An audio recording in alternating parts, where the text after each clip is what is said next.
Are you downsizing? Maybe need more room because of additions to the family, or possibly seeking that dream home you've always wanted? Well, Tim Eisner at Royal LePage Atlantic is the guy for you. With a proven track record and multiple awards, Tim goes above and beyond to find out your needs and exactly what you're looking for.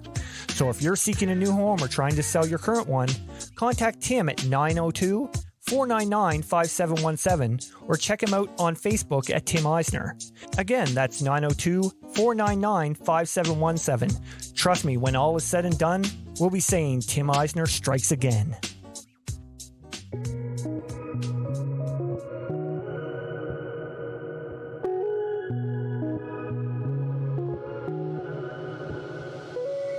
Hey, what is going on? Hope everyone had an amazing weekend. Welcome to another episode of Outside the Chute. I'm your host, Randy Frame.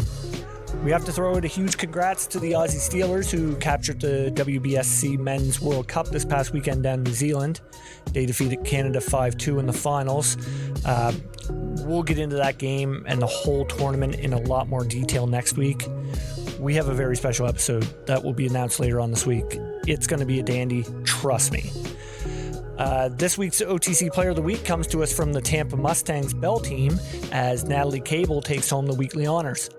Natalie was dominant in the circle as she reeled off 3 wins with 32 Ks in 24 and 2/3 innings work and held opponents to a 119 batting average. Awesome job, Natalie. Best of luck moving forward. On to this week's guest, and we sat down and chatted with Northwestern University alum, Athletes Unlimited star, and 2020 Olympian with Team Italy, Andrea Filler. Andrea has had a fantastic career to date. She earned NFCA All-Region Team distinction 3 times, while also being a 2-time first-team All-Big Ten conference selection while at Northwestern. She would capture an NPF Championship with the Chicago Bandits in 2016, and then move on to play professionally in Italy, where she won the 2021 Italian Pro League batting title after leading the league with a .517 batting average and 8 home runs. Andrea would also represent Italy at the 2020 Olympic Games in Tokyo and currently plays with Athletes Unlimited. We're going to talk to Andrea about getting her start in the game, her time at Boston College, the transfer to Northwestern, of course those Olympic Games, Athletes Unlimited, and much, much more. Andrea was such a pleasure to chat with. This is another one of those episodes you're not going to want to miss. So as usual, grab that drink, sit back, relax, because here we go. I got the world in my palm, like camera action, it's on. I can't describe what I'm feeling, ain't never felt this freedom. I got the world in my palm, like camera action, it's on. Ain't never felt this freedom. Could you say that anything goes, anything goes, anything goes, anything goes, anything goes, anything goes.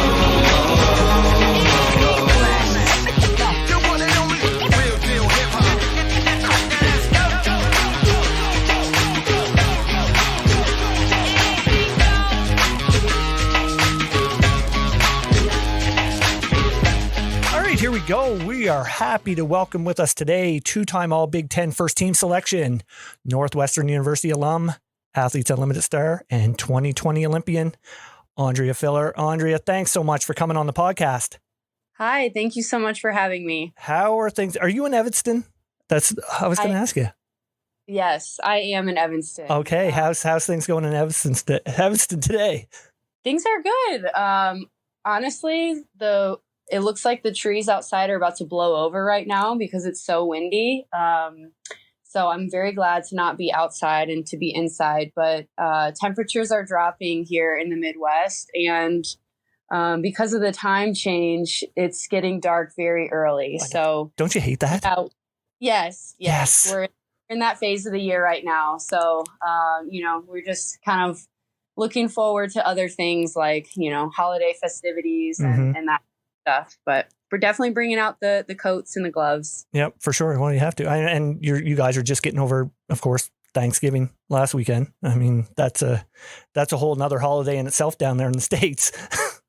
Yes, exactly. Yeah, I spent 2 days here for Thanksgiving with my husband's family, and then 3 days at my hometown in Fort Wayne, Indiana. So it was a busy but fun weekend with family. Right on. You got your fill, did you? Yes, absolutely. With company, with the laughter and the family, but with the food, definitely. Right on. So what's been on the go since the season's been over? Honestly, not a whole lot for me. I after the season ended, I kind of said to myself, like, okay, we're gonna take time off for the first time in a really long time. Right. And I'm just really kind of forcing myself to do that. I think it's really, really hard to set aside time where you're not, doing softball training specifically. And it's kind of hard mentally, I would say, to fight that battle in your mind of like, I don't have to get up and go, to the facility today and train. I need time off. So I'm really making an effort this off season to do that, just to take some time off. And I've actually been pretty busy. There's been a lot of friends and family weddings, and spending more time with family, taking time on the weekends to go see them. So I've been busy, just with some non-softball stuff and enjoying that as well. Right on. I mean, that's huge, not just for the body, but for the mind as well, right? Absolutely. Yeah. I felt like last year at the end of the year, at the end of AU, it was my first season with AU. And, I really wanted to make a good impression, and AU is tough just scheduling anyway. There's a lot of games in a short amount of time. And I felt like at the end of the season, I was definitely mentally ready for a break. So, I'm just trying to listen to my mind and my body at this point. I'm not a spring chicken anymore. I'm almost, so, it's part of training when you're 30, almost 30 is listening to those things, more than ever. Absolutely. I totally hear you there. Hey, I'm 44 and I'm still pitching, and I try to listen to my body, but I usually don't. Yeah, exactly. It's just a battle for sure, where you have to kind of like accept the fact that you're not I know do anymore. But it's frustrating. It really is. Yeah, it is. But at the same time, you're older and you're wiser, and you're better off for being at that age that you are as well. I will take that, and I will say yes with a nod and a wink. So we have a little thing that I like to start the podcast off with. I call it quick pitches. I'm gonna throw out some random questions to you, and you answer them as best you can. Okay. All right. First one. If you had to live off one meal for a week, what would it be? One meal for a week. Well, I like to cook a lot. I try to cook pretty much every night if I can. But the one night or, a few nights that I don't cook, I usually go with sushi. There's a place in Evanston that I'm obsessed with. And I really keep it pretty basic. Just go with like the salmon avocado rolls with some spicy mayo. But that's usually my go-to meal when I'm going out for dinner. So sushi would be it for me. Oh, so good. And just exactly what you said, the salmon with avocado and the spice. Oh, so good. Yes, so simple and so good. Yeah. But I will say that my Italian family and friends would be mad at me for not Italian, but I was going to say that too. Yeah. That's hilarious. Next one. Biggest thing you miss at Northwestern? Ooh, I would say probably just being a part of a team, like a college team. Mm-hmm. I don't think there's anything like that. I've played on a lot of teams since graduating college, and there's nothing really like competing with people, on the field and training and practicing and going to classes together, like everything that you go through together. You really kind of get pushed to your limit together as a group. And I think it grows like a really special bond, with that group. And I think that's something that I miss a lot. Yeah. Well, I mean, you're especially in that setting where you're around your teammates so much through like the course of the whole season, right? I mean, yeah.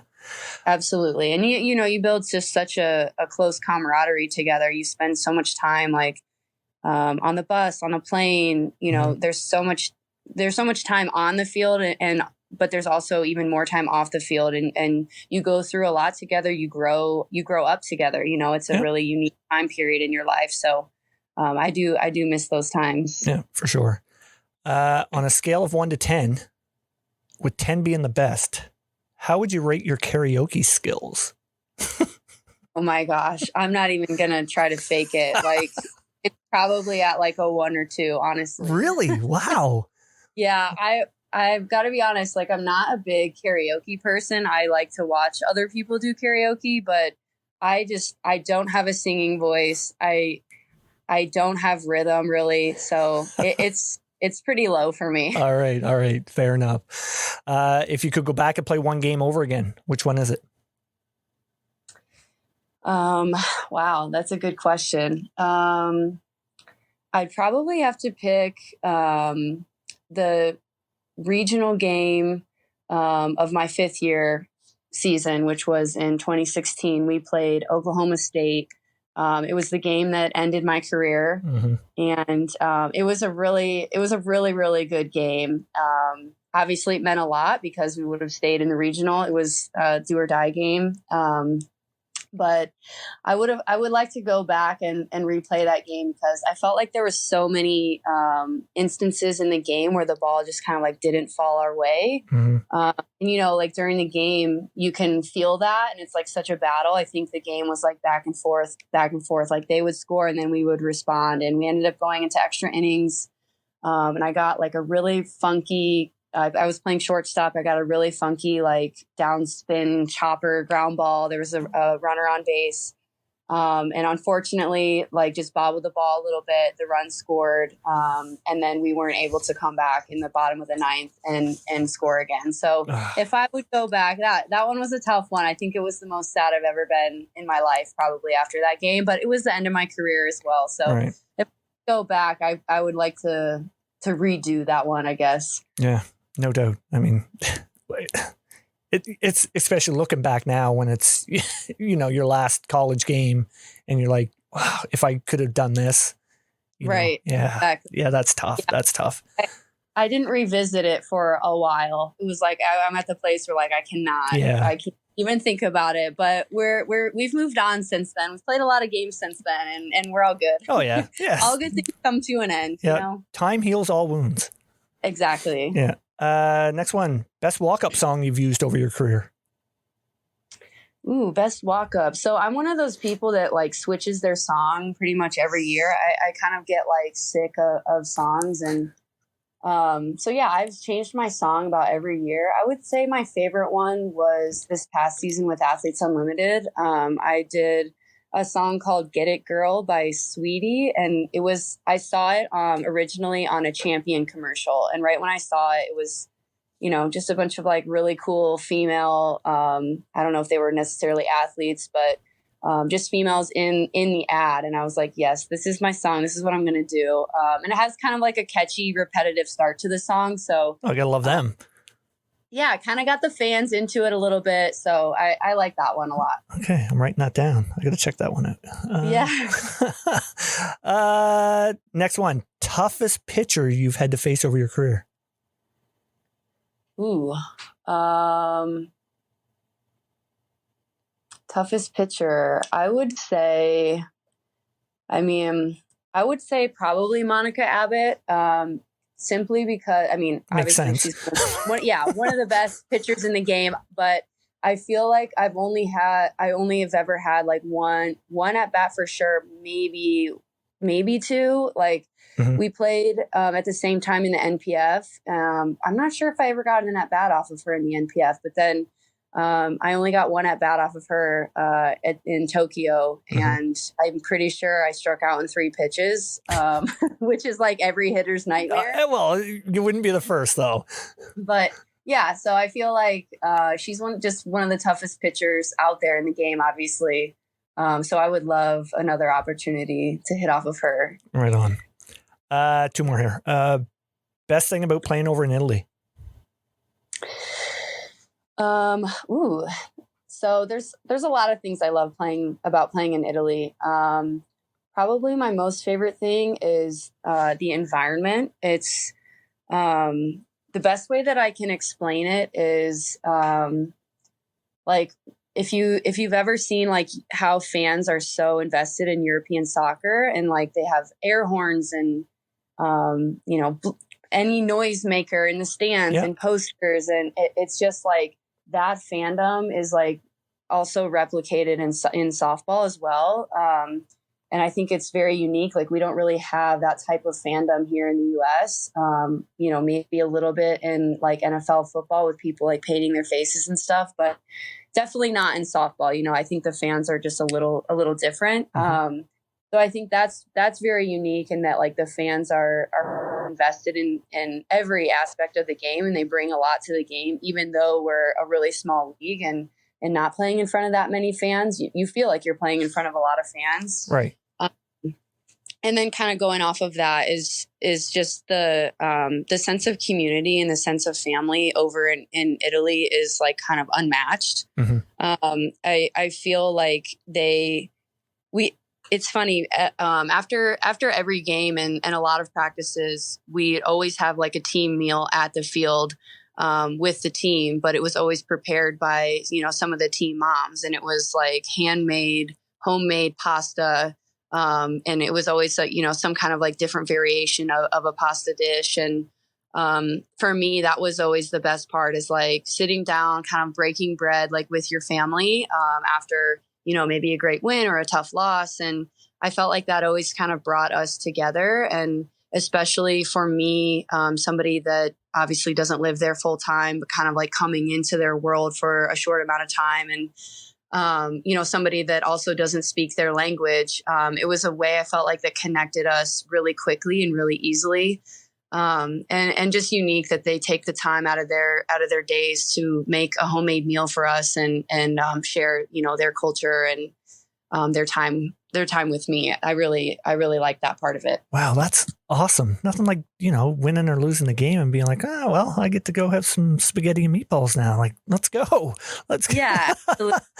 I can't even downplay how good the food was, it was like the best food that you're ever going to eat. There's nothing, when you travel and you're a tourist, like you're going and you're trying different restaurants, and that's obviously a great part of traveling, but there's nothing like having a homemade dish from a true Italian mother. Like I swear by that. Yeah, no doubt. And what's funny is like usually one of the questions that I sometimes have on this quick pitches is, if you could go on vacation somewhere in the world, where would it be?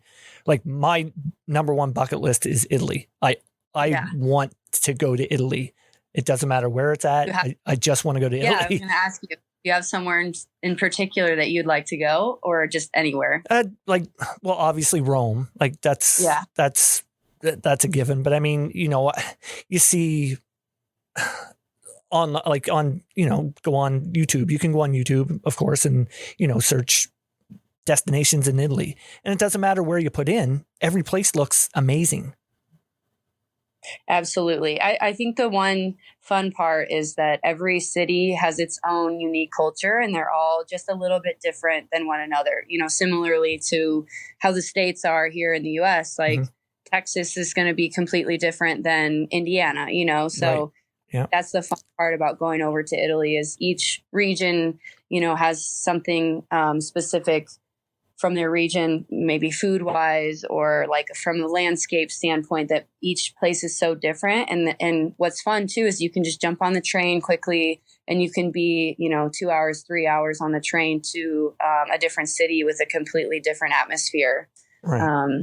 That's what's fun about Italy. And the best thing about being on the train is you get to see the landscape of the country, right?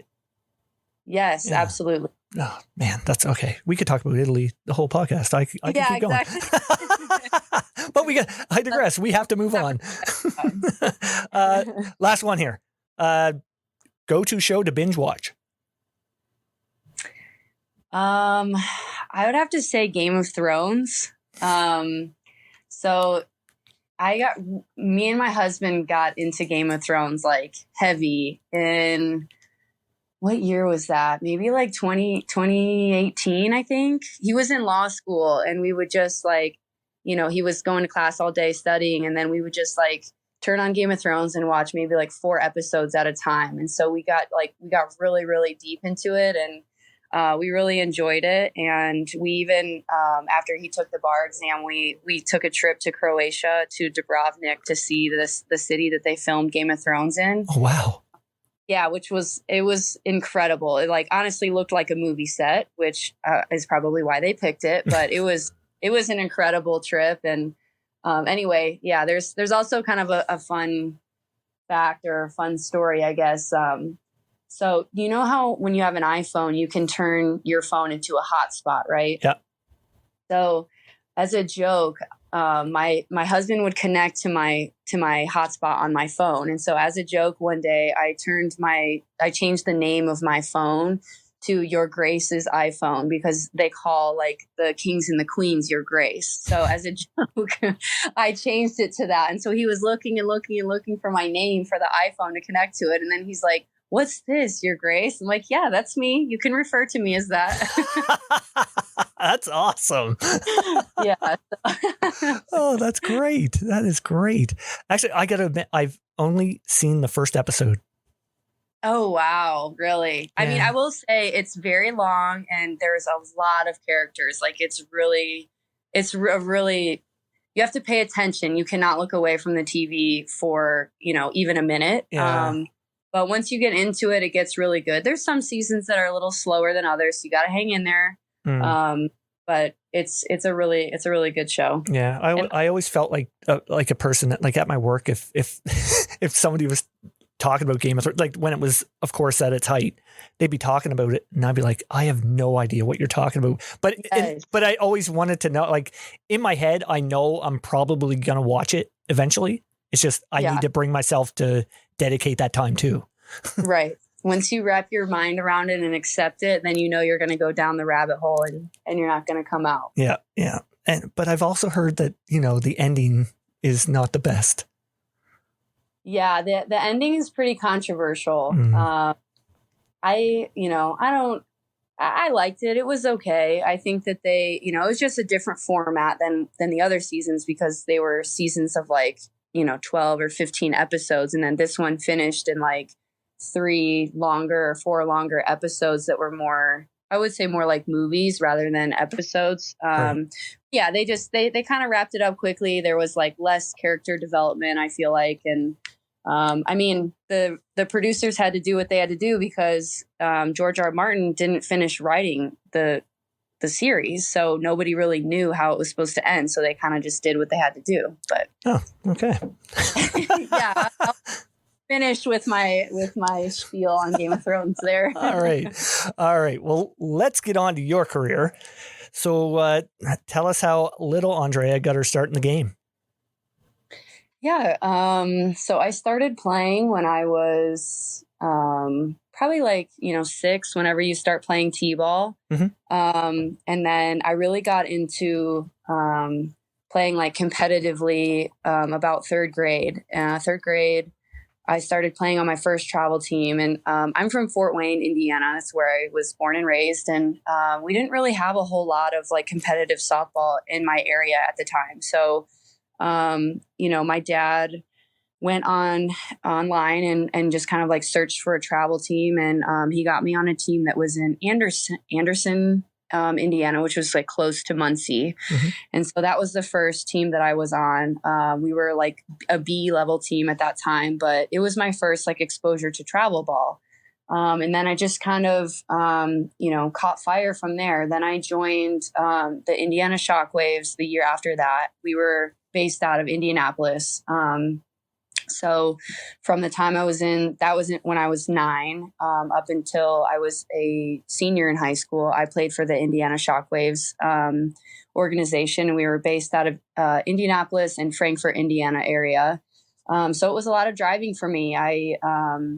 Since I was from Fort Wayne, it was 2 hours to Indy, or about 2.5, almost 3 to Frankfurt. So, every weekend I would be driving for practices, but then throughout the week I would go once a week to Indianapolis to do lessons down there. Again, just because my area kind of lacked in the instruction area. So that's kind of how I really got started playing competitively in travel ball. And, I think from the start, it was unique. My dad said that he was never going to put me in baseball. So he was like very much against. I have 3 brothers, by the way. So all of them were playing sports as well.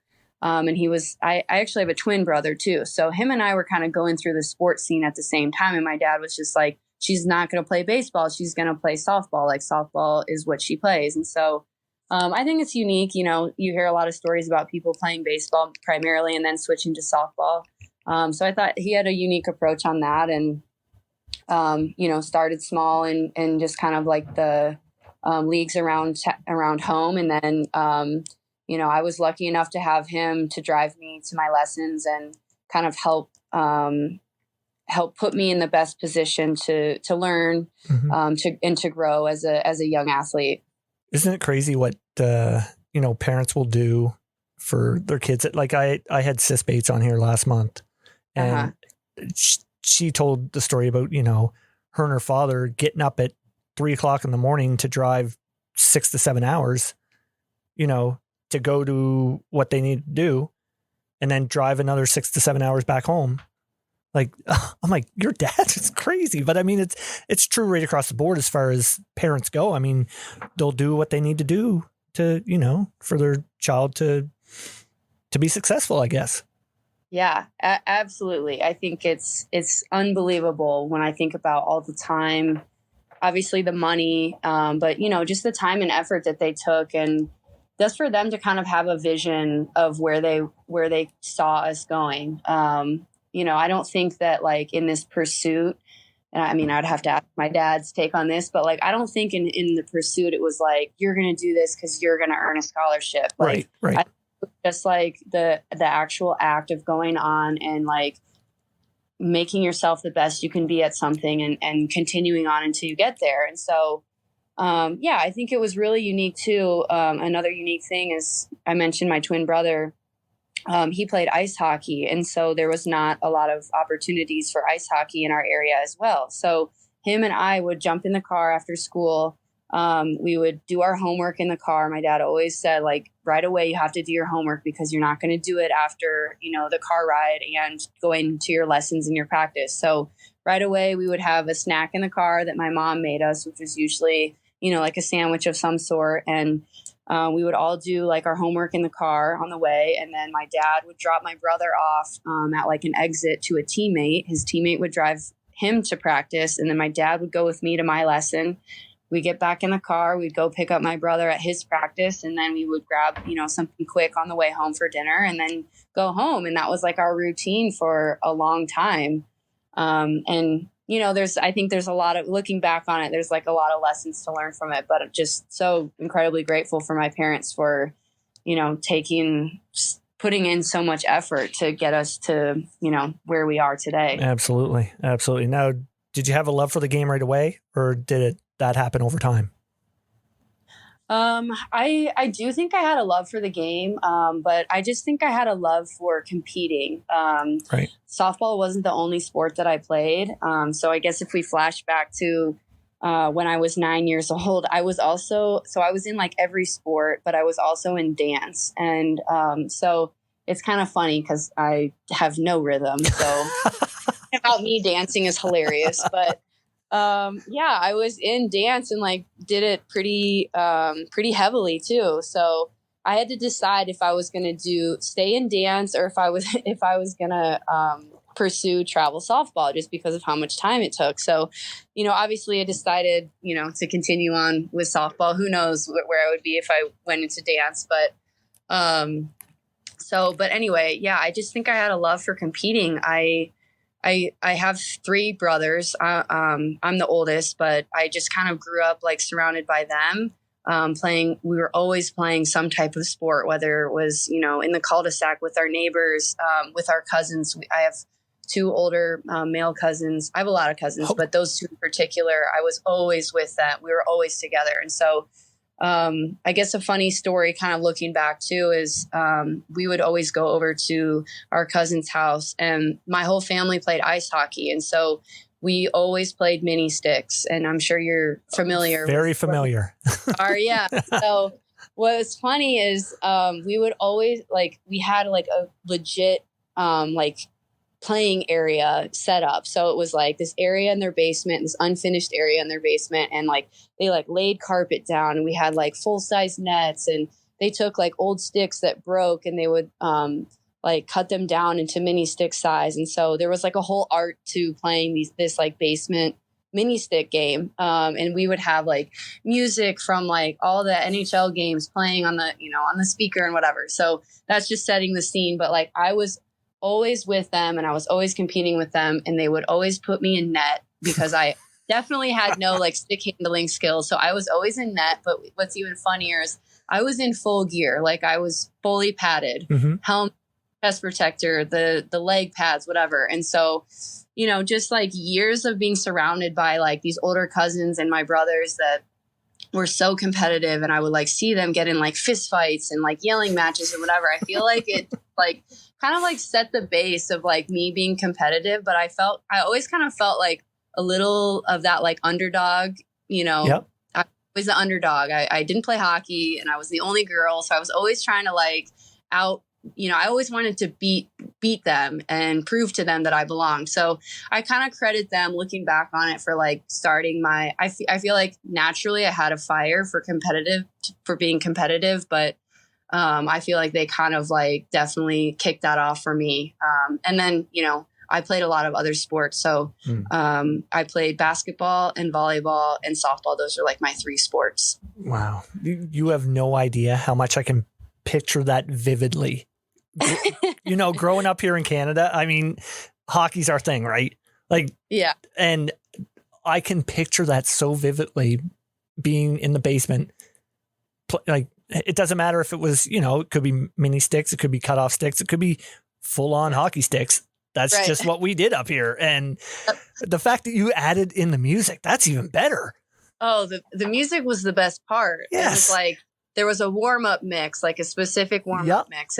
I'm gonna sound old saying this, but like they would make like burn a CD and then put like a warm-up mix on it. And then when the game started, obviously the music would be off. But what's even funnier is like after they scored a goal, someone had to like run over to the boom box and like push play. Hit the goal like, song. Yeah, exactly. That's amazing. Yeah. Oh, wow. That is fantastic. Oh, that just brings back so many memories. That's awesome. Yeah. Oh, wow. So prior to you going to college, are there any big moments, personally that stick out for you? Let's see. I would say, from a softball standpoint, I just think, I played on the same team since I was 9 until I was like 18. And so we had a lot of continuity on our team. And I kind of like grew up with a core group of girls. And so I think that's something that sticks out to me is like, we grew up together, and we experienced a lot together. Those are kind of like pivotal years in your life, obviously. But we battled everything together. And it was unique too, because, those girls were like my best friends, like the people that, I really trusted and I spent a lot of time with, away from school. And for me personally at school, like I didn't have a lot of like super close friends because I just kind of felt like I was on a little bit of a different path. Like not really many people played or I guess were doing what I was doing. I spent a lot of time away then, like on the weekends. And so those girls, we lived apart from each other, but we really leaned on each other a lot and kind of have friendships for life. So that really sticks out to me. We, obviously went through a lot of hard times together, but we accomplished a lot together. And I think one thing that's really fun about like our story in particular is, we were just a team from Indiana, and I don't think Indiana is looked at as like the hotbed for softball. Maybe now more than when I played, but when I played travel ball, it was just California mostly, and in Florida a little bit, but like the warm weather states. So we were just like a little team from Indiana, and we definitely had that underdog mentality. And so we were always pushing to not just be the best in Indiana, but to be the best in the entire country. And so it was like so fun that we would always just go out to the big national tournaments at the time, like NSA and ASA nationals were the nationals at that time. And, you know, it was so fun for us to compete against like the Bat Busters and the Firecrackers and the teams on the West Coast because we just wanted to prove ourselves. So, yeah, well, I mean, who wouldn't? You know, you get that's all you see, you know, as far as, you know, travel ball goes. It's, you know, of course it is the Bat Busters. It's the Firecrackers. It's now it's, you know, the teams in Texas and it's right across the board now, really. But, right. Yeah, of course you want to be able to compete against those big teams. Let's talk about the recruiting process for you. What led to Boston College? So the recruiting process was definitely different during my time than it is now. So during my time and during my process, I was pretty early on in the process. So at that time I was a sophomore. You know, at that time it was early. I know like the state of softball right now has kind of gotten really young. They were even at the point of 8th graders committing, and now the rules changed and it's back to only being able to communicate with juniors. But anyway, so at that time I was a sophomore, which was very early. And, you know, it just kind of like, I didn't really have like a whole lot of direction, I would say. Like there wasn't like a playbook on how to become recruited at that time.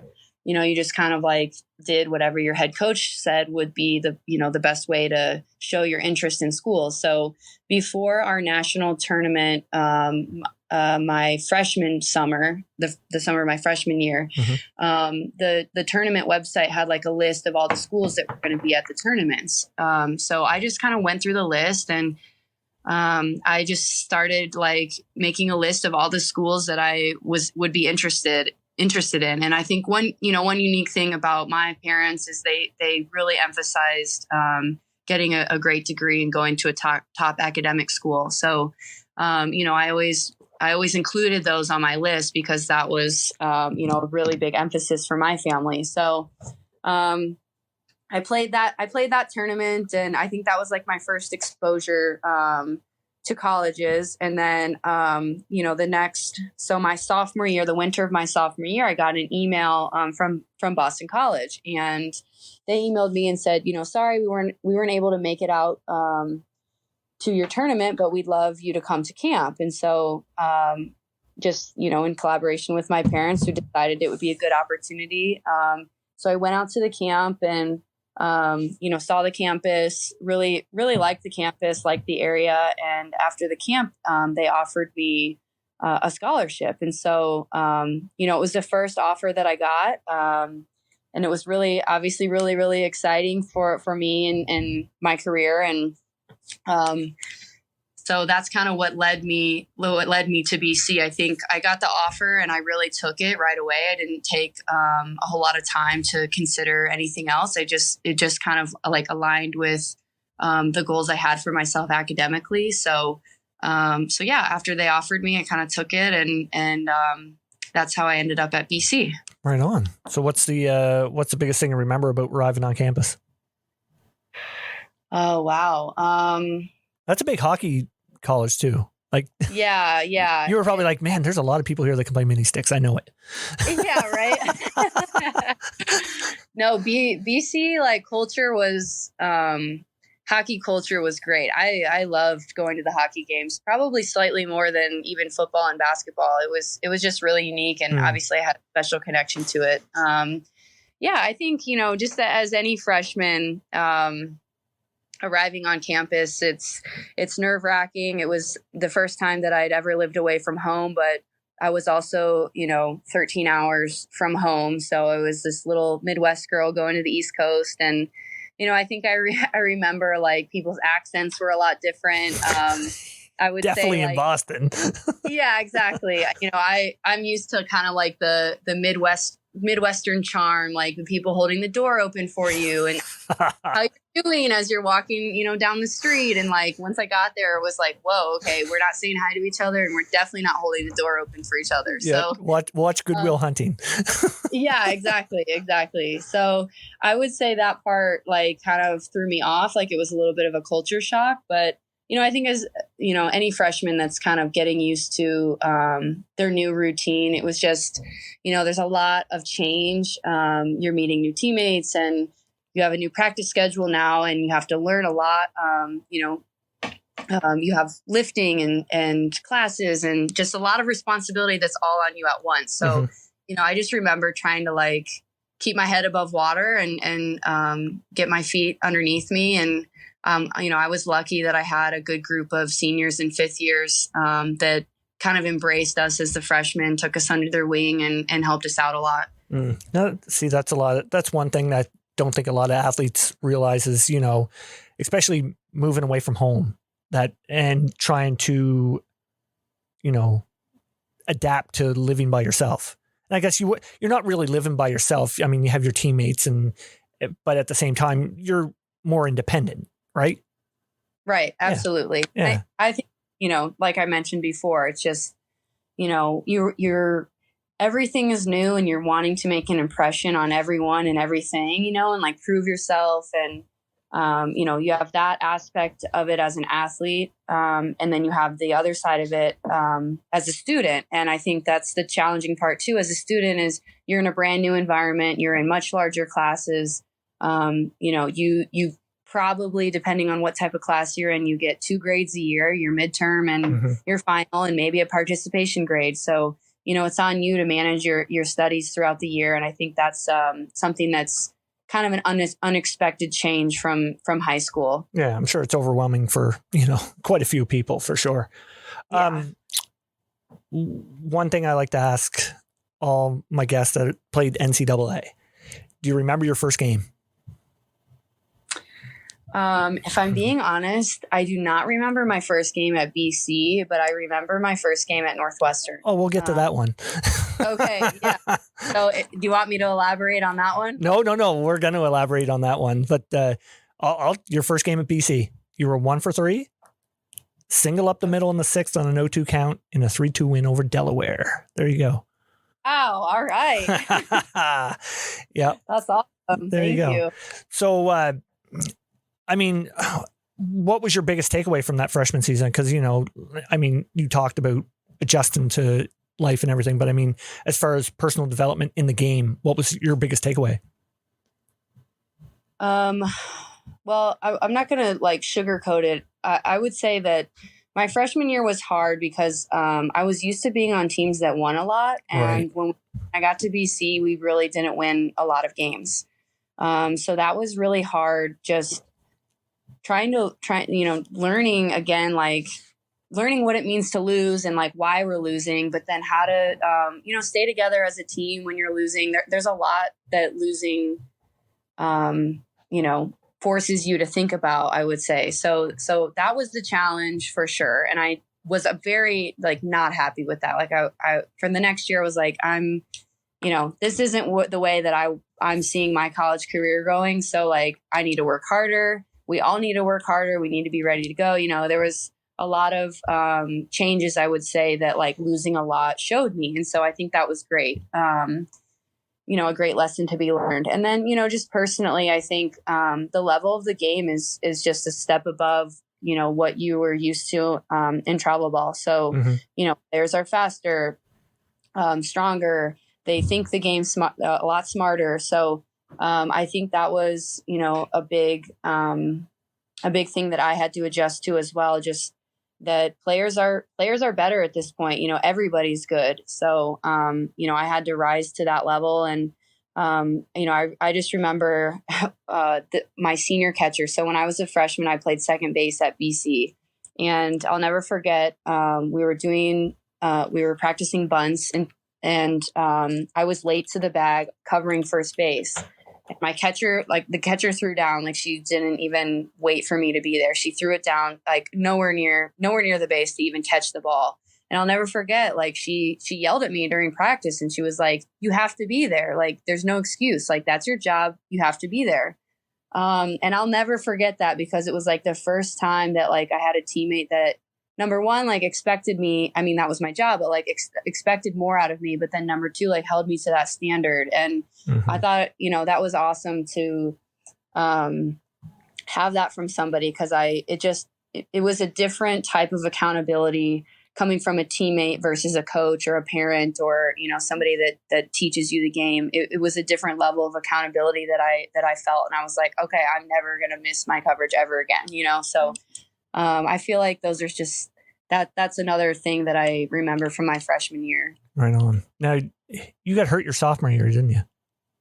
Yes, I did. What happened there? I was battling kind of like some wrist pain after the fall season through the winter. And so shortly after the fall season is when I started to feel it. This was my sophomore season when I started to experience some pain, and I was just like, whatever, just wrap it up, no big deal, tape it, I'll get through it. And it just never got better. And so, I went in for some scanning and things, and nothing ever really showed up. So they just kind of thought, well, there's probably nothing wrong, maybe just some inflammation, so take some time off. So I took like all of winter break off. And then when I got back to school, it was good to go, in January and February, but it slowly started getting worse, and I kind of felt it, obviously. So about, I think it was like 13 games or 14 games into the season, like it was at a point where it was pretty bad.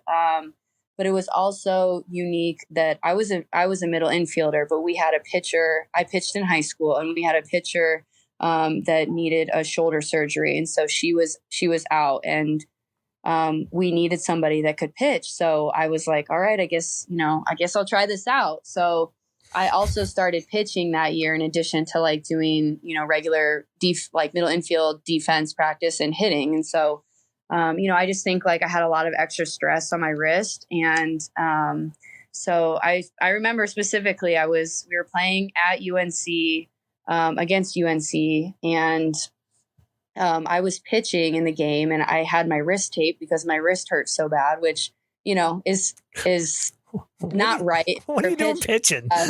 Yeah. Like if you're pitching with your wrist tape, that's probably not a good thing. But anyway, I was pitching. And then halfway through the game, I remember, I was up to bat and I got jammed swinging. I'm right-handed, and this was my right hand that was having the issue. I got jammed swinging, and I just remember feeling it kind of pop. And I was like, okay, this is not good. This is not right. I went out. I ended up playing short that next inning, because I was like, I don't think I can pitch. So I went to short, and I went to do like my first, defensive warm up throw. And I tried to throw to first, and I'm like, I can't throw the ball. Like I can't throw to first. So it probably wasn't smart, but I stayed in the game. I stayed in that like half inning. Luckily, the ground ball that I got, there was a runner on first. And so I was able to just like underhand toss to second, got out of the inning. And then after that, I was like, no, I'm done. I can't go anymore. And then I went in for x-rays and stuff, and it ended up being a scaphoid. I broke my scaphoid bone, which is like a really small in your wrist. Yep. And kind of like complicated. But so, yeah, I ended up having surgery, and then I was out for the rest of that season. And I would say that kind of like eventually led to my path to Northwestern. And that was the next question. What led to the transfer? Yeah. So I kind of mentioned this earlier, but, we experienced a lot of losing at BC, and it was hard. So I came in with a new head coach, not a coach that recruited me. And it was just kind of like an uneasy transition for everybody, I would say. It was everybody trying to get used to each other, the team and the staff. And so we experienced a lot of losing in that time. And, I just kind of reflected on my time, and I was like, you know what? I don't see my career going this way. I just expected, more out of myself. I see myself playing at a higher level, succeeding more. So that's after I got hurt, it was kind of like, gave me a lot of time to reflect. And that's when I decided, like, okay, in combination with, playing for a more competitive program, I also want to be a little bit closer to home because I was, on the East Coast and I'm originally from the Midwest. So, in combination with that, I was like, all right, I think it's time for me to look elsewhere. So I didn't know where I was going to go when I transferred. We didn't have a portal at the time, so it was really scary. I just kind of like had to rely on some connections that I had previously, and my head coach, my travel ball coach, to help me kind of put the word out there that I was looking around for other places, and ultimately just to see like who had openings, because when you transfer, like, you're just another piece to the puzzle. It's not, so you have to really find a place where you're going to fit as well. So, I made a list of schools. I went back to kind of, mostly schools in the Big Ten and in the Midwest, and, reached out to all of them. Most of them were like, we don't have space, so we're not interested. And then I had a couple that got back to me. And, so that summer I did, a couple visits, and then, it kind of came down to Northwestern in Wisconsin. And then, I visited both twice. I was really torn. And then I ended up choosing Northwestern, for a variety of reasons, but, that's kind of how I ended up at Northwestern. Right on. Right on. Now, of course, we're going to touch on that, your first game, but I mean, you get off to a crazy start with them. I mean, the first 4 games you were hitting 777 after. I mean, that's a good way to make a first impression, I would say. But that first game, that stands out to me when I was doing my research here. Like you said, you remember it. What do you remember? Yeah. So my memory is probably a little bit different than the research you did, but, yeah. So, just to kind of set the scene again, like I hadn't played a game in over a year. So I think like for that tournament in particular, like I was so like jazzed. I was so energized to just be like playing again, being on the field, competing, and then like competing with my new team. Like I it's just hard to explain. I think, every athlete can speak to like the first game of the season where you're like, you're anxious and you have nerves, but they're good nerves and you have a lot of adrenaline. So I think like that whole tournament, I was on that level the whole time. But yeah, the first game I remember was against Stanford. We were in Tempe, and Stanford was always like kind of a rival for us because they're another like top academic school. So, we placed a lot of emphasis on playing against them. I'm pretty sure I was playing first base at the time. And, honestly, I feel like I blacked out. Like I was so like nervous and anxious that like I remember when the game finished, I was like, oh my God, is the game over? Like, I don't remember like pieces of the game. Like, that's how, I don't know, like, whatever emotions I was feeling, like I was like, whoa, I can't believe the game is over already. But so yeah, that's kind of like the feeling I have from the game. Just so much like excitement to be back on the field, and then obviously playing like a really important game, like first jump like of the season. Do you remember your stat line in that game? I do not, honestly. This is what stood out to me. You were 0 for 0 with 3 walks and a hit by pitch. Oh my gosh. Wow. Like, They were like, hey, we're going to make it easy on you. We're not going to throw you in the zone, and we're going to hit you. And we're going to hit you. Like that's, thinking, you're back, and, I'm back, and, you're just like, I'm going to take all these pitches. Screw it. Yeah, right? No, they were like, we have no scouting report on this kid because he's from the ACC. We don't play anybody from the ACC, so we'll just pitch her.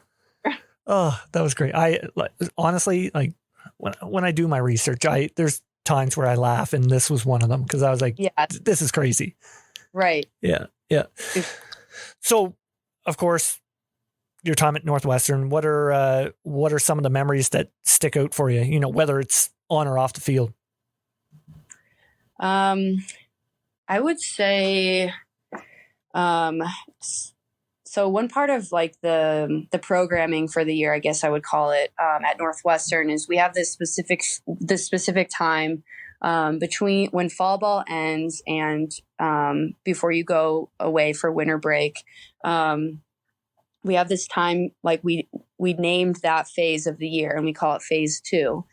And so it's, it's the time of the year when you're only in your 8 hours with your coaches. So most of the time is spent like really focusing on strength and conditioning.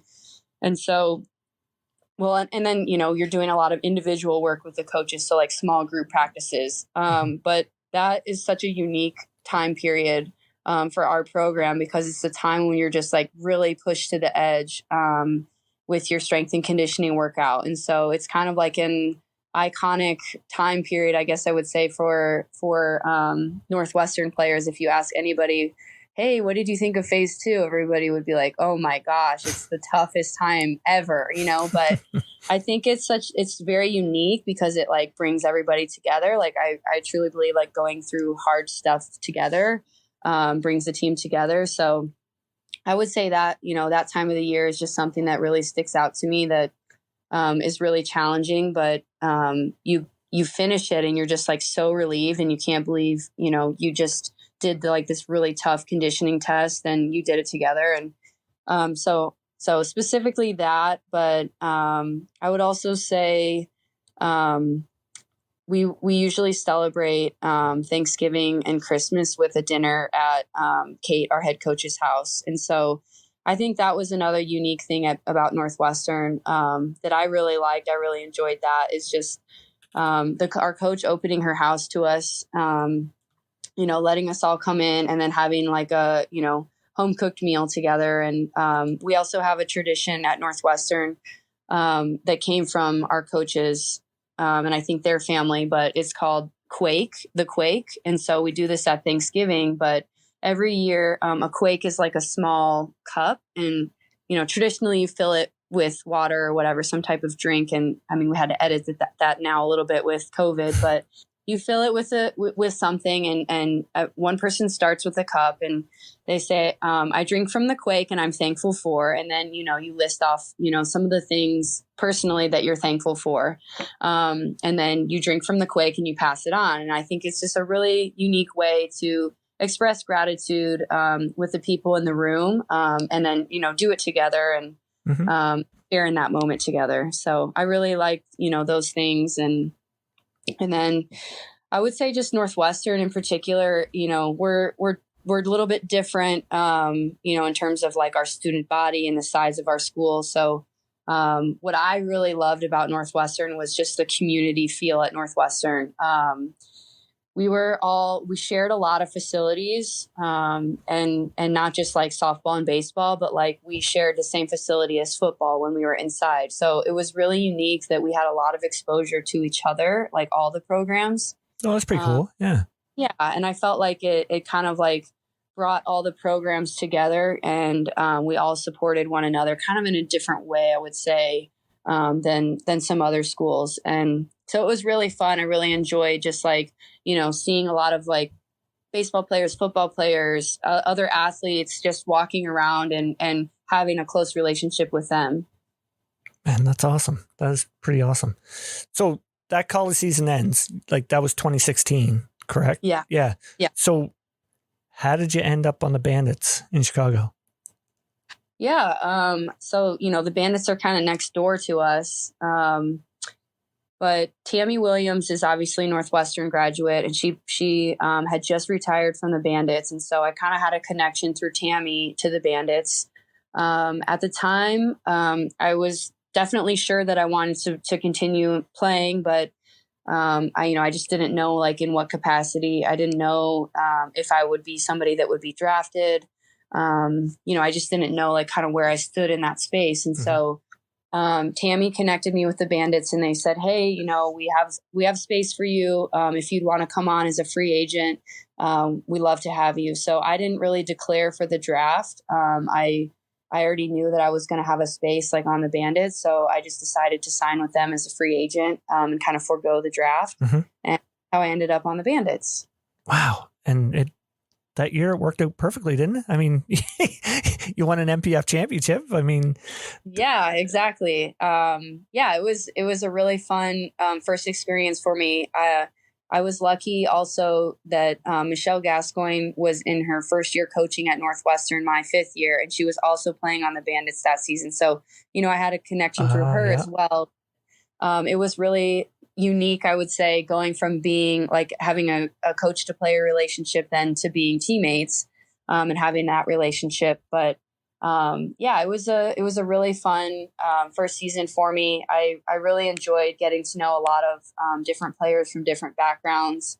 I got to know Danielle Zimkowitz really well, who played at Illinois and was kind of a legend at in the NPF on the Bandits. Mm-hmm. And one unique thing was when we traveled, we rented cars, and so we were all kind of divvied up between cars. And I always was with Z, and she always drove, and I was always the co-pilot. And so, we had a lot of fun getting to know each other that way, just spending so much time together. And then, obviously we went on to win the Cowles Cup, which is just an unbelievable experience to kind of, I feel like it was kind of like another underdog story. We didn't really perform that well during the regular season, and we had to take down Monica to advance on. So it was a really fun ending to the season. Well, not just Monica. I mean, Kalani Ricketts as well. She pitched. Right. Yeah, come on, like, and you guys had a losing record in the regular season. That's insane.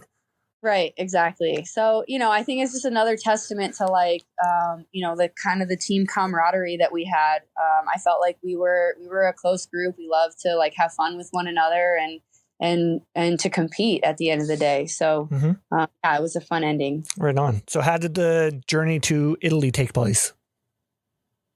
So, in 2017, for the 2017 season, I still wanted to be a part of the NPF and be on the Bandits, but the Bandits went through some change in their front office, and so I unfortunately was released, and I just kind of had to look around for other options. And I didn't have a ton of playing time my rookie season, so I didn't really have a whole lot of numbers to kind of back up like who I was, and didn't have any luck finding any other openings in the NPF. So one of my teammates, Megan Blank, had played in Italy the fall of 2016. So after we had won the NPF, she played over in Italy, and then in 2017, she reached out to me and said, "Hey, some of the teams in Italy are looking for players, and I know you're not signed. Like, if you're interested, here's this opportunity." And so I reached out to the coach that she played for and talked about joining a team over there. And so that's when I took kind of my first, when I actually decided to play in Italy for the first time. That was that time in 2017. So I played my first season there. I obviously had kind of a deeper interest in it because my family is Italian. So, I was like, okay, either way, like softball aside, like either way, it'll be really cool. It'll be unique. I'll get to live in the country that my family is from, and then meet some family members that I've never gotten to meet before. So it was a fun way, I would say, at first for me to go over and experience my family's heritage and my family's culture. So I decided to go over there, and I played my first season. Again, wasn't on a great team. I love the girls. I love the players. It was the first, time getting to experience Italian culture, but it was very, very different from playing in college. All of the amenities that we have here for college athletics, you don't have there in Europe. It's very different. So, I enjoyed my time. I didn't make any money, but I didn't lose any money, which I would say is a win, to be able to travel, all over Italy and not come out losing any money. It was, for sure. Yeah. My expenses were paid for, and I was able to travel. And, so after that year, I was just kind of like, I don't know, softball's really in the cards for me anymore. Like I lived overseas. It's hard to live overseas away from family for an extended period of time. And then that's when I just decided, all right, I'll pursue my professional career. So at that point, I kind of stepped away from the game. I wanted to keep playing, but I just didn't really see the game kind of like fitting in my life the way I wanted it to be in my life anymore. I didn't have opportunities. So I just was like, all right, I'll have to explore, other things. So that's when I started working at Northwestern. I started working as the director of ops there after that season. And then in 2019, I should rewind. When I was there in Italy in 2017 is when I started exploring how to get dual citizenship. And so my mom's side of the family is the one that's Italian, and she has cousins that also have dual citizenship that they went through the whole application process. And so we knew it was a possibility, just didn't really ever do it and didn't know how to do it. And so during that time period is when I started researching ways to get dual citizenship. And then fast forward, 2017 and 18, I decided, okay, I'm probably not going to play anymore because I don't really have any opportunities. But I still had started to apply for my passport, my dual citizenship, in 2017. So during that time when I wasn't playing, this all was still in progress. And then in 2019, I got my dual citizenship, got my passport. And that's when I was like, okay, more opportunities are going to open now for me because I have my passport. I'll be able to join the national team, and compete, at that level that I wanted to be at again. So yeah, in 2019, that's when I started training again in the fall of 2019. And then my first tournament with the national team was in January of 2020. And I played in the Australia Pacific Cup, I believe it was called. And right after that, February is when COVID hit. So COVID hits and then everything is shut down. And then, from there, things were kind of like up in the air, obviously, with events, and events were being canceled, and training. We had training camps, but we didn't have events. So, it was a unique time period, I would say, unique timeline with joining Italy. But that was like the path, I guess I would say, to starting to play in Italy and then becoming a part of the national team. Right. Now, you guys, at that point, when COVID hit, you had qualified for Olympics, did you not, at that point? Yeah. So in 2019, the national team had qualified for the Olympics. Right. Yeah. 2019 qualifier. So I actually was not a member of the team. They qualified in the summer of 2019. So I didn't get my passport until that November. Okay. So we were hoping and praying and doing everything we could to get my passport in time for the qualifier. But just like the legal process that we had to end up going through to get it, right. It didn't happen quickly. It ended up taking 2 full years.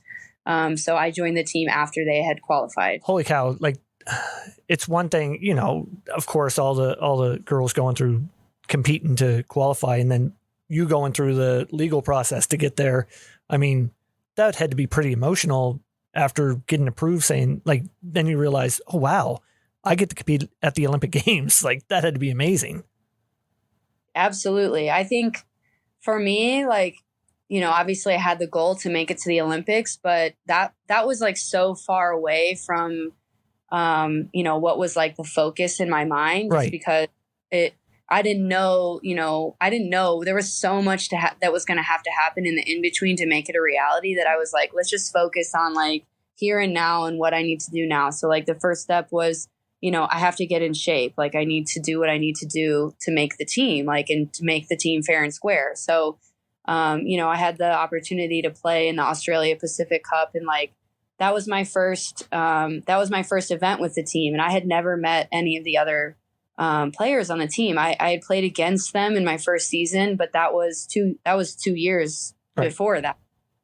So like, I think we all remembered each other, but not, to the extent of like being friendly and being teammates. So, it was unique being, somebody that wasn't a part of the qualifying team. And, there was, I would say there was some team drama kind of included in that, where, and some politics, as there is with any national team. But, there was stuff in the background going on with that. And I just did my best to, show to these players that like, I want to be a part of your team because I want to represent Italy, and I want to represent for my family's heritage. And I'm not doing this to make it to the Olympics. Like, I'm doing this to be a part of something like bigger than me, right, and be a part of your group. And so I did my best every day to show that to them. And I think we got, after playing in Australia too, I think once you just actually get out on the field and show like your skills and show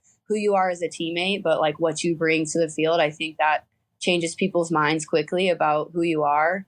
And so, I was just myself the whole path and just did my very best to like show that, I wanted to be a good teammate and I wanted to be a part of their team, and it wasn't about me. Right. Well, let's talk about Tokyo. I mean, is that safe to say one of the top moments in your life? Yes, that's very safe to say. Well, I mean, the fact you get to be called an Olympian for the rest of your life, I mean, come on. Yeah, absolutely. I mean, it was such a unique experience, and that's the only way I can explain it. Like, it's an event unlike any other. You're on the biggest stage. There's only a small number of athletes that even make it to that point. But then, to have it during the middle of COVID, and there was no fans. The village was very different from stories I've heard about villages in the past. Mm-hmm. Everybody had a mask on 24/7, and we had to do COVID tests. We had to do like health updates and submit updates on an app about like our wellness every single day. It was just very unique. Everything about it was very unique, but I felt like, when it came down to playing the game, it was like the most fun I've ever had playing, because it was just so competitive. It was like, it doesn't matter who you are. It doesn't matter what you've done in your past. We're here right now and we have to win. We're here to prove that, we're the best, and it all comes down to what happens on the field. And so, it was a really fun, unique time, I would say, for me, just because you had to be present. You had to be where your feet were. And it was like, you only have these 5 games, or you only have this short amount of time to, play the game. So just enjoy every pitch and be in every single pitch. And, I think that's the part that I look back on and just, it's hard to describe the way it makes you feel, but, that's kind of what I remember. Yeah. No, you talk about being unique for you guys. Of course, it had to be unique. I mean, there's nobody in the stands or anything like that. But, as somebody, I've talked about it on here so many times with past guests that were at the Olympics as well, that one thing that was unique for us watching at home was the fact that we could hear you guys communicating, which, for a fan, that's watching the game and they get to hear, you guys chatting with each other, doesn't matter what it is, whether it's, rah, rah, rah, or whatever. That in itself was a pretty cool experience to see, through the TV. Yeah, absolutely. I think, it probably was unintentional, but there was no other noise going on. So you can hear everything. Exactly. On. I think, kind of something that's really fun to me and fun about playing internationally is that everybody speaks a different language, but we're all playing the same game. Yep. So it's fun to hear, game strategy being talked like in a different language. But, to your point, I think that it's very interesting. I always listen whenever I'm watching, softball or baseball on TV, but it's always interesting to hear little tidbits that get picked up on the microphone about strategy, about approaches at bat. I always listen for those because it's such a unique look at truly what the athletes are thinking while they're playing. And you really don't get to get that part of it when you're just watching it. Yeah, for sure. I mean, it's hard to put into words. Like, I mean, as a person who, like myself, that loves the game so much, I love the fact, like I said, being able to watch that and not only hear of course, English, I understand. But I mean, when the Japanese was out there, when you guys were out there, you'd be able to hear the different languages. Of course, I had no idea what they were saying, but it was still, It was a really cool experience. Yeah, absolutely. Right? And There's one funny thing too that I don't know why the volunteers in the stadium did this when there was no fans, but whenever there was a foul ball, they had a whistle and they would blow a whistle to like alert people that a foul ball was coming into the stadium. And so it's kind of funny because they would do this during BP, and during BP, like I understood because we were warming up back to back. So right. There would be balls like just flying everywhere. And so it was actually really helpful. Like they would blow the whistle and you'd be like, okay, I know to, look out or like turn around and pay attention. So during the game, they played like mock, stadium noise and fan noise and things like that. But like during the game, they would be blowing these whistles during during foul balls. And so it's really funny, you're talking about picking up the noises. Like I've watched the games back a couple times and it's so funny, like hearing in the background, hearing those whistles going, and it just like puts me right back in the place. Like, why are they blowing these whistles right now? Watch out, cameraman. Yeah, exactly. Like, watch out, one person in like this huge section of like 40 seats. Yeah. Oh, that's funny. That's funny. Let's jump to AU. I mean, of course, I rave about it all the time on here, social media. How much fun is it actually? Oh man, it's really incredible. This was my first season, and so I've just kind of been a fan the past 2 years, right. And I think it exceeded like all expectations that I had. I think first and foremost, the character of the people that are a part of the league. I think, you never really know. You don't get to choose the people that are a part of your league, like you would be able to choose your friends. And I think something so unique about Athletes Unlimited is, the PEC has done an incredible job at making sure that each person kind of fits into the culture of Athletes Unlimited and what Athletes Unlimited stands for. So, and I don't mean that we all come from the same background or anything like that. It's actually very opposite of that. I think, everybody has a very different background, different values. And I think that that's one thing that's so unique about it is just being around people that are obviously the best at the game, the best in the world at the game, have played at all levels of the game and are incredible examples of our sport, but just incredible people and bring up hard conversations, bring up hard topics, and we talk about those as a group. I don't think that there's any other league out there that's really making an emphasis to grow their athletes just beyond the field. And, right. And that's one thing I think I really have enjoyed about Athletes Unlimited. Right on. Now, have you got to play with Sam Fisher at all? Oh, absolutely. Sam. There's my Sam Fisher shout out. I always have to bring Sam up. Is Sam your favorite player? Sam is my favorite person on earth, I think. Like I've had her on the podcast, and it's a running joke now how much I talk about her on here because I find her just so hilarious. Well, I think it's fair. Like Sam deserves to be talked about in every single call that you do. Yeah. Oh man. Yeah, I was privileged enough. I will say that I was lucky and privileged enough to play with Sam.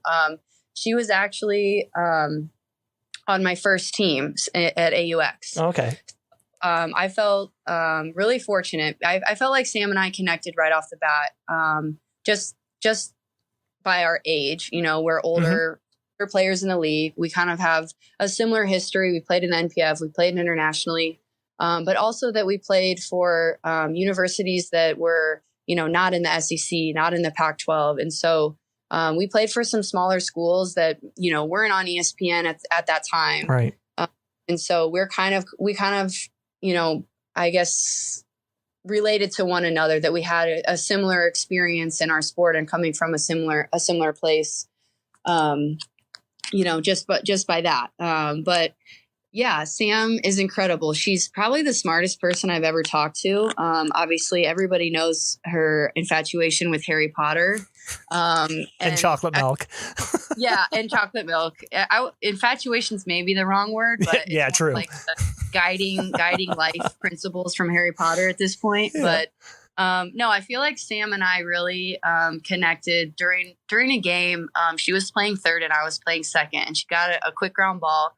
And we go to turn a double play, and Sam just like fires the ball into the ground, and it was like the most perfect short hop you could ever throw to somebody. Like, she threw it in like the perfect spot. It didn't like interfere with the base or anything, but she threw it directly into the ground, and I just like fielded it quickly, like almost directly into my throw, threw it, and we turned a double play. Wow. And she like looks at me and she was like, oh my God, I can't believe that you just did that. And I was just like, yeah, I got you. Don't worry about it. And then I feel like from then we were like, okay, we're going to be friends after this. Of course. Did we just become best friends? Yes. Yeah, it was that moment for us, for sure. That's great. That's great. So are you in for next season? I am in for next season. Yes. Yeah. Yes. Right on. Yeah. We're, AUX included? Yeah, AUX included. Now, this isn't official yet. I'm been offered a contract. I didn't sign it just yet. Right. So I don't know if I'm allowed to be saying this right now, but yes, I'm in for playing both.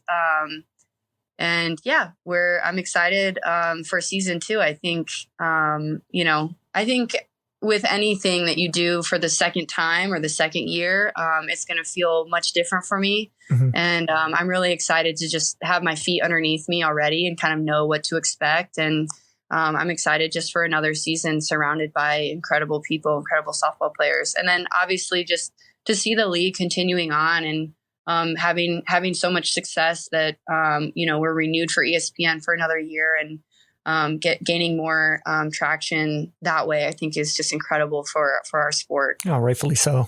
Definitely deserve it. I know that. I have a little thing that I like to end the podcast with. I call it Player Association. Okay. I'm going to throw out some names to you. If you have a story, let her fly. If not, just say something casual.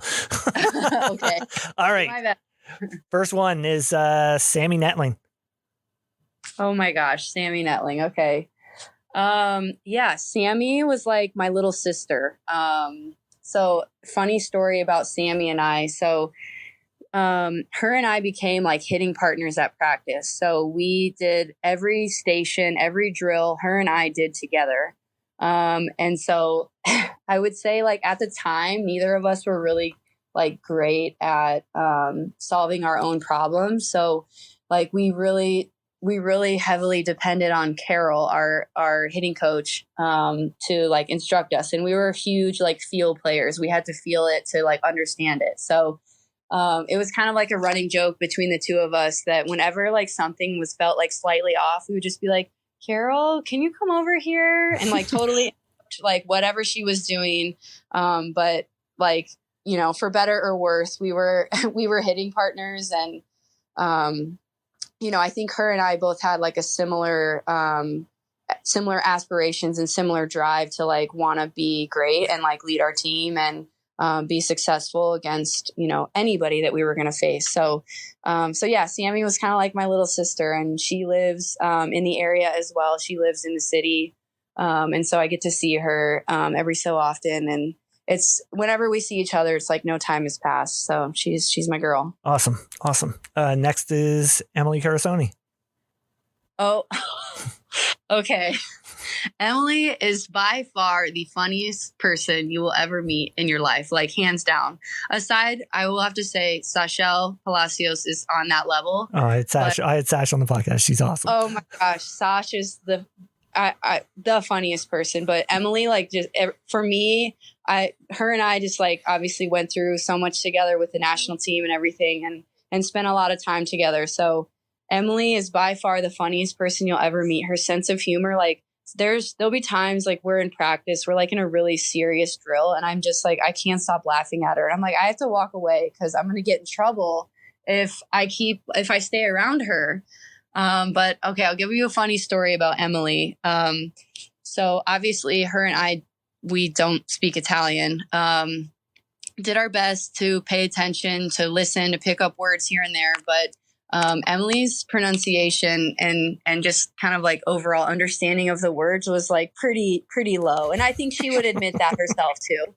And so one time on the bus, we were going from a workout back to the hotel. And one time on the bus, we started playing this game where our teammates would say words in Italian, and then Emily would have to say them back in Italian.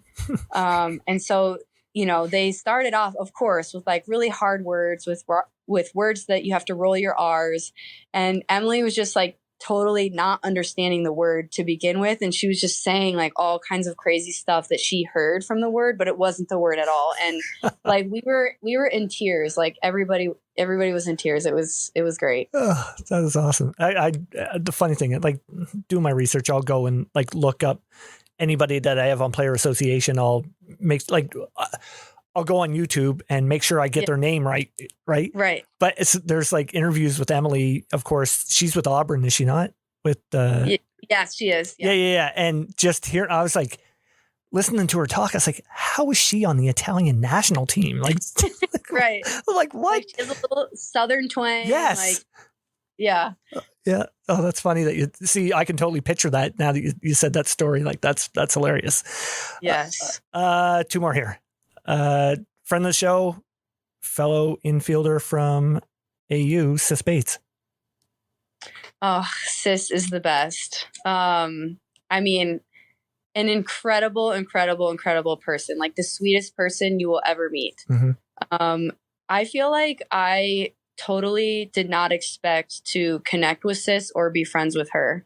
I just like coming into AU, I was just like, I only, knew of her just from like her being an amazing softball player. I didn't really know anything about like her or her personality or what she was like. And, again, going back to that first week at AUX, she played short and I played second. And I think that we like attempted turning like 6 double plays and maybe turned like 3. And, I think like right off the bat, we were both like similarly to Sam, like, did we just become best friends? Like we like such a camaraderie on the field where we were like talking back and forth with each other. And we just kind of like were on the same level that for me personally, like when I was reflecting on it, I was thinking like, wow, I never expected to like, connect with Sis Bates. Like, I idolized her. Like I watched her play and I'm like, this kid is like unbelievable. Unreal. Like she's so good. And so, I don't know. I just like for myself, I just didn't expect to like connect with her. And then when I got to AUX, like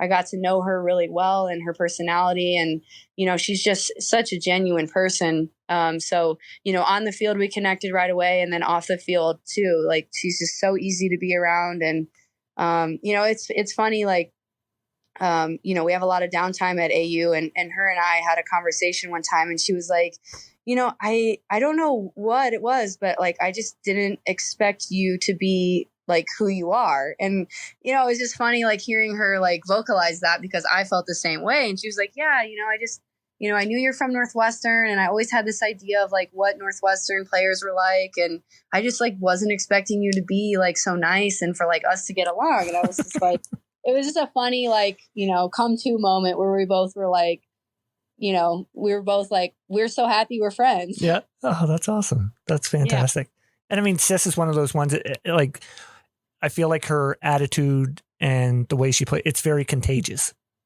Absolutely. Like, I think, a lot of times in college, you're kind of like taught energy and you're taught to like fake it till you make it and bring a lot of energy and get outside of yourself. And for some people, I think like, you have to be taught to do that. But Sis is somebody that does not have to be taught to do that. And it doesn't matter. Like you could be in, the most competitive like moment, the most serious moment of a game or just like a practice. And she's the same way. She's, right. Yeah. like she is just, cheering for everybody and supporting everybody. And I think that's something that makes her such a different type of teammate that I've really enjoyed playing with. Absolutely. We love our Sis Bates here on Outside the Chute. Yes. Last but not least, friend of the show, Italian teammate, AU, Erica Piancastelli. Yes, I was hoping you would talk about Erica. Again, Erica, an incredible person. I feel like we've had she was my roommate in Japan at the Olympics, like in the village. So we had like a really fun experience just being in close quarters, because for us, it was 2 to a room. So, her and I are in this like little teeny tiny room with a balcony. And so, I feel like when you're that close with somebody, you get to know them, just on a little deeper level than most other people. Right. But yeah, it's been really, really fun. Just seeing her journey, beyond the national team and getting to know her beyond like being on the national team. Playing with her at AU was really fun. I got to, really like get to know her parents who came into town, talked with them for a while, and just about, the two of us and going from, the position we were with the national team, representing Italy, to being here at AU, also representing Italy, and that being like really special for Italian softball. But then, just her as a person, she's just an incredible person, and it's been fun to follow her journey. She's, doing incredible things for our sport, putting our sport, on the next level in terms of exposure. She's, playing in the MLB Home Run Derby, doing like a tour across the world. Right. I mean, just incredible stuff that she's doing, for our sport. So really, I'm really blessed to know her and to watch her journey and see her grow the sport of softball. Awesome. What a great way to end the podcast. Listen, Andrea, I got to thank you so much for coming on. This has been such a fantastic chat. Absolutely. Thank you so much. Thanks for taking the time. I know we probably went a little longer than most. I love it. I'm overly chatty, but anyway, I appreciate the time and thanks for letting me share my story. It's absolutely. Really absolutely. Best of luck, moving forward, especially AU. I can't wait. I know it's not official, but I can't wait to watch you next year. And again, I wish you and the family the best holidays. And thanks again for coming on. Thank you. Same to you. All right. Take care. You too. Bye. All right, kids. Time to get in bed.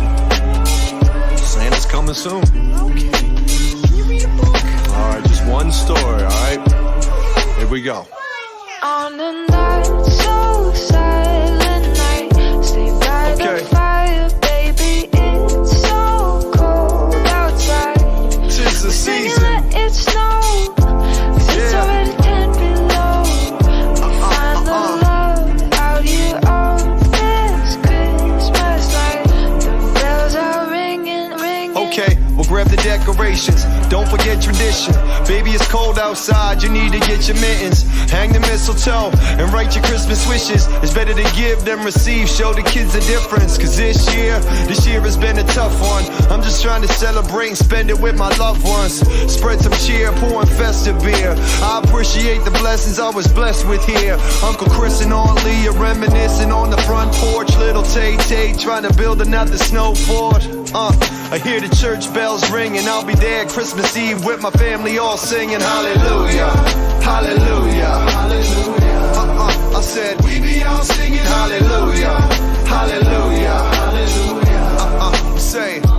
On a night so silent night, stay by the fire, baby. It's so cold outside. We're singing let it snow. It's already 10 below. We find the love out here on this Christmas night. The bells are ringing.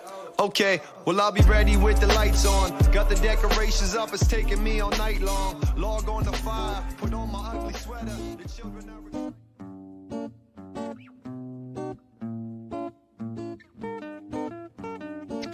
Are you downsizing? Maybe need more room because of additions to the family, or possibly seeking that dream home you've always wanted? Well, Tim Eisner at Royal LePage Atlantic is the guy for you. With a proven track record and multiple awards, Tim goes above and beyond to find out your needs and exactly what you're looking for. So if you're seeking a new home or trying to sell your current one, contact Tim at 902 902-499-5717 or check him out on Facebook at Tim Eisner. Again, that's 902-499-5717. Trust me, when all is said and done, we'll be saying Tim Eisner strikes again.